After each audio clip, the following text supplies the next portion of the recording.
Ayan, ito na po yung aking tanim na strawberry. Yun, mag-harvest po tayo. Ayan, pwede na to. Kasi meron po kaming possums sa my tree. Ayan, baka po kasi unahan pa kami ng possums. Ayan, kunin ko na at pwede na. Tapos may mga ibon din po kami napunta rito. Ayan, kinagat na ng ibon. Kinagatan na to. Ayan, sa tanggalin to.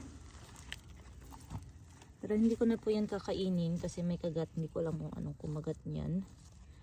Ayan, kinagat siguro ng ibon.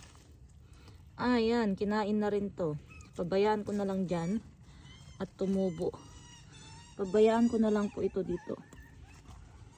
Ayan. Itanim ko na lang po ito. Ayan, o, 3 lang po yung akin nakuha kasi kinainan na po ng ewan kung sino kumain. Lagay ko na dito sa may timba para tumubo. Kunin natin yung aking tinapon doon. Hindi ko kasi chinek kaninang umaga. Ayan. Takpan ko na lang to. Ayan. Kasi may seeds yan siya.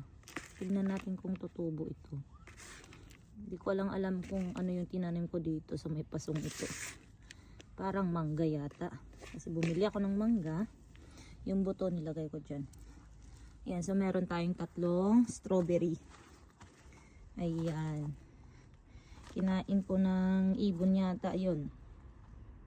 Pero at least meron tayong 3. Ayan, marami pa po yan silang ibubunga. Ayan.